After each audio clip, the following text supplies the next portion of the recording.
भाई राजीव दीक्षित अमर रहे। गुरुकुल समाचार के नन्हे पत्रकार पहुंचे हैं दुनिया के सबसे अच्छे मंदिर में। बल्कि मैं ये कहूं कि मंदिर क्या होता है उसकी परिभाषा आज बदल जाएगी। तो गुरुकुल समाचार के नन्हे पत्रकार महर्षि चरक हमारे साथ बने हुए हैं और मैं निवेदन करूंगा महर्षि चरक जी से कि वो मंदिर की तरफ प्रस्थान करें और इस मंदिर के निर्माण में प्रकृति के विरुद्ध कुछ भी इस्तेमाल नहीं किया गया है। तो आइए, और कुछ भगत जो मंदिर के भगतगण हैं वो भी शायद हमारे साथ जुड़े हुए हैं। और जी जी जी जी जी तो ये खूबसूरत, मैं तो ये कहूँगा कि मैंने ज़िंदगी में पहली बार ही कोई मंदिर देखा है जिसमें प्रकृति के विरुद्ध कोई कार्य नहीं किया होगा। और एक बहन जी जो मंदिर में दर्शन करने के लिए इस समय आई हुई हैं और इनसे आज हम बात जानेंगे। और बहन जी, सबसे पहले तो गुरुकुल समाचार की ओर से आपको वंदे मातरम, धन्यवाद। वंदे मातरम। हम ये जानना चाहते हैं आप कितने समय से आ रहे हैं। महर्षि चरक जी माइक थोड़ा ऊपर कर लें। जय गौ माता, जय गोपाल। जय गोपाल। भक्तजनों को मैं ये कहना चाहती हूँ कि मैं 11 साल से इस प्रांगण में आ रही हूँ। गौ सेवा की असीम कृपा है हमारे और हमारे दोस्तों पे, हमारे परिजनों पे।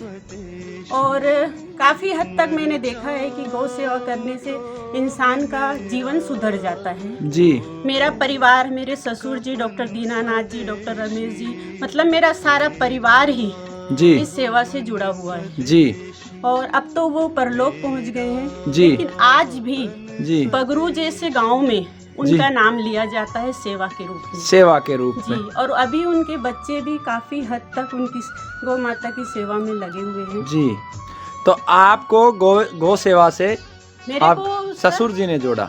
नहीं जी, जी। मेरे सेवा के लिए तो मेरे माँ बाप ने जोड़ा जी। ये संस्कार उन्होंने दिया जी। पर मेरा साथ आगे बढ़ने के लिए, सेवा के लिए जी ससुर जी ने, परिवार ने, मेरे संस्कार ने दिए। जी।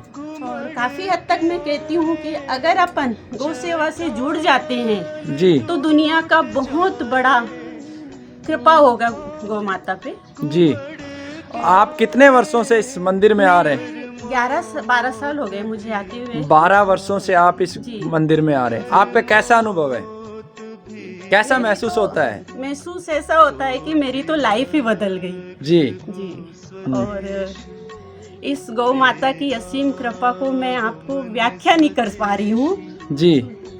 और इतना ही है बस। मेरी काफी फ्रेंड सर्किल भी। आपके परिवार में कौन कौन है?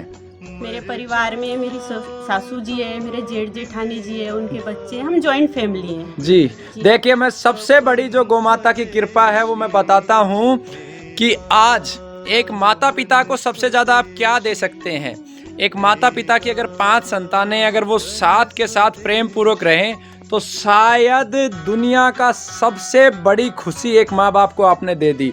भारतीय परंपरा में जहाँ संयुक्त परिवार होते थे आज वो बिखर चुके हैं। उसका मूल कारण सिर्फ और सिर्फ गौ माता से दूरी है। आपको मैं साक्षात उदाहरण दिखा रहा हूँ कि पूरा परिवार एक साथ रह रहा है, तो ये सीधा सीधा जीता जागता उदाहरण है। जी, मेरा पूरा परिवार एक साथ रह रहा है जी। मेरे सारे परिवार गौ माता की कृपा में खुशहाल जीवन जी रहा है। और मैं तो ये कहती हूँ कि आप भी गौ माता की भक्ति से जुड़िए, उससे आपको काफी हद तक मन की शांति मिलेगी। और आना जाना तो देखिए ऊपर वाले की कृपा होती है। ये तो लिखा हुआ है कि दुनिया में जो आया है वो तो जाएगा, लेकिन अपन इस दुनिया में जब आए हैं तो अपने जीवन के लिए आप गौ माता में, तो आपसे विनम्र निवेदन है कि गौ माता की सेवा जरूर जरूर जरूर। बिल्कुल बहन जी, हम आपको वचन देते हैं कि जब तक सांस चलेगी तब तक हमारा जीवन सिर्फ प्रकृति गौ माता के लिए। इस दुनिया में जितने भी प्राणी हैं वो गौ माता की भक्ति से जरूर जुड़े। आपके बच्चे कितने हैं? मेरी 2 लड़कियां हैं जी। 2 लड़कियां हैं। एक MBBS कर रही है जी और एक कॉलेज में फर्स्ट ईयर कर रही है। First year. देखिए, गौ माता की कृपा है कि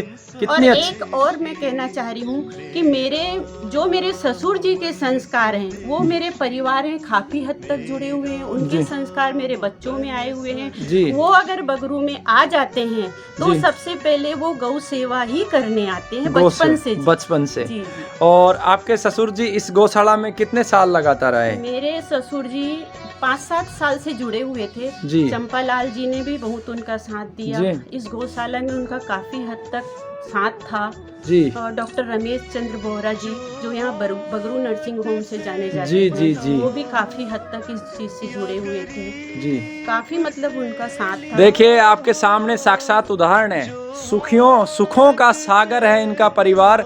दुख नाम की कोई चीज नहीं है, वो सिर्फ इसलिए कि गौमाता की शरण में ये है, इनका परिवार गौमाता की शरण में है। और पुनः मैं आपको कहता हूँ, सभी गौशाला संचालकों को कहता हूँ कि इस प्रकार के मंदिर बनाइए।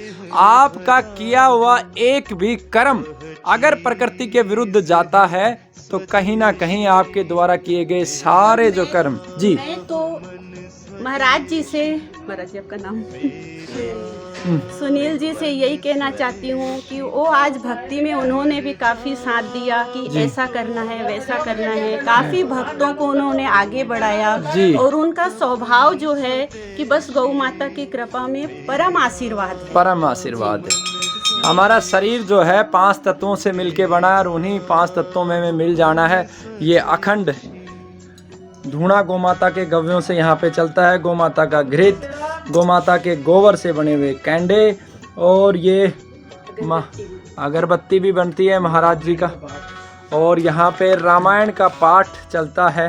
मैं सभी मंदिरों को ये निवेदन भी करूँगा, ठीक किसी प्रकार की अगर व्यवस्था करेंगे तो हमारी आने वाली पीढ़ी बच पाएगी। भगवान श्री कृष्ण